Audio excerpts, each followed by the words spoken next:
Hey, Clayton here, one of YouTube's only authenticated Shopify experts, and in today's video, I'm going to show you how to add a filtering system to your Shopify website. I'm also going to give away thousands of dollars worth of free stuff to people that comment search below. So if you comment search below, you'll go into a draw to win thousands of different things that I'm going to be giving away for the next few months. So jump in and do that. With that being said, let's jump into the computer and go through how to add a filtering system to your website. All right, this is a free app that you can use. It's called Search and Discovery by Shopify. Now, this app does three things. It does a filtering system for your collection page. It helps the search, so the search bar on your website, you can actually make it better. And it does an upsell on the product page, and it's completely free. So normally how I look at this is that 99% of people using this, the filtering for this app is perfectly fine for you. We have people making millions of dollars a year using this filtering system. There's only some cases where it makes sense to have a paid version. Most likely, if you're making over $500,000 a year, send me a message and I'll let you know if you need it or not. The search, making the search better, it's just basically like if you have t-shirt, for example, and you type T in the search bar, the t-shirt's not going to come up. So this feature actually allows you to search T and then a t-shirt come up in the search. I can make another video about that as well. And then it does a product recommendations, which is a little upsell, and it's helped generate tens of thousands, probably hundreds of thousands of dollars for our clients by using that. But I'm going to make a separate video about that. Now, when you're in your back end of your Shopify store, what you want to do here is click apps, and then you can just go recommended apps.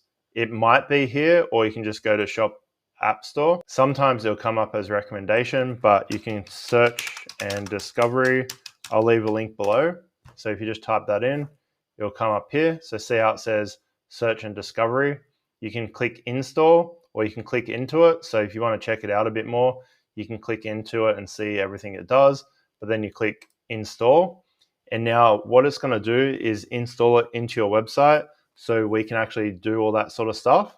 So it comes here, we press install, and now we have search and discovery. You can pin it here if you want. If you're going to use it a lot, you can pin it here and then see how it says filters, search, recommendations. They're the three things that I talked about before. We're mostly going to be focusing on filters here. So if you click the filters here, at the moment, the default theme has two filters. So it has availability and price. All right, so I just jumped into a collection page and see how we have these two filters, availability and price. A lot of themes now have these two default. If you have a lot of products, this doesn't make sense to have these two filters. You want to have more. Also, if let's say you have 5 products now, but you're going to have 100 in the future, you want to start doing some of the things that help the filters and get in a good habit for the future, because that happens a lot as well. Like if you don't get in a good habit when you start out, when you get more products, you're in a bad habit. You've got to go back and fix them all. So what we do here is we go to filters here, and then we can click add filter, and all the different types of filters are going to be here. So select source. So see how we have brand, category, color, more filters, product type, size. These are going off the options in the product. So if we actually go back here to the products, and I just put some test stuff here, if we click into a product here, some of the filters are going off vendor. So this is a brand. Type is a shirt. So that's a filter as well.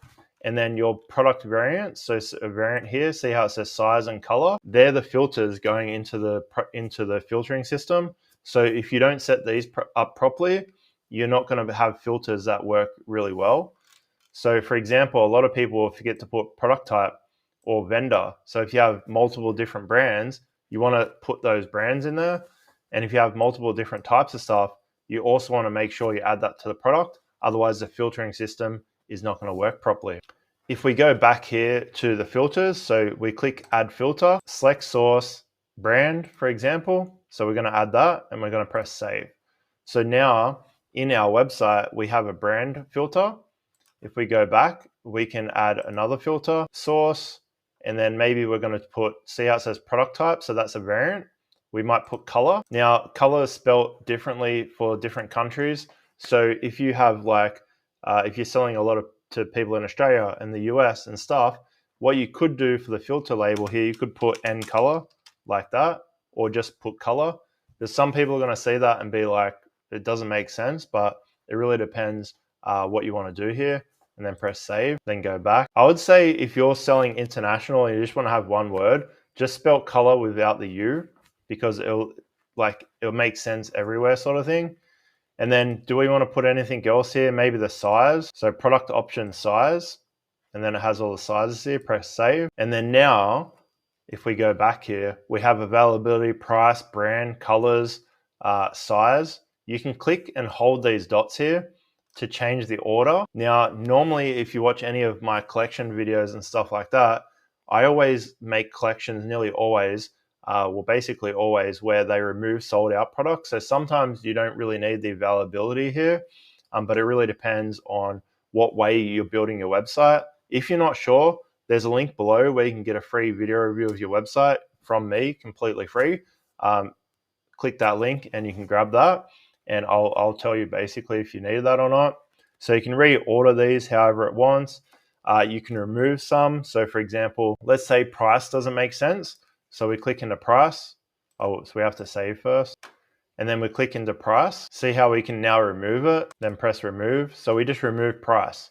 If we want to add price again, it'll be back into this, and see how price is now there. So it really depends on what makes sense sort of thing. This can be very, very good for your website because you just want to make it so easy for someone to find what they're looking for.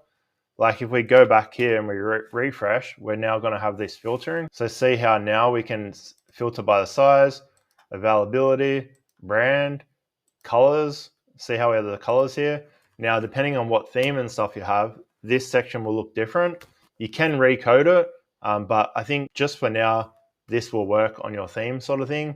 If you're ever not sure, there's a link below. Let me know. No worries at all. But that's how you do the filtering system. All right, so now you should have a good filtering system on your website. Like I said before, if you comment search below, you go into the draw to win thousands of dollars worth of prizes. If you want a free video review of your website, there's a link below. I do that completely free. I've actually done 2,000 of them now, which is pretty cool. And I have a school community if you want to jump in and learn more. And until next time, I appreciate you watching this far, and talk soon. Bye.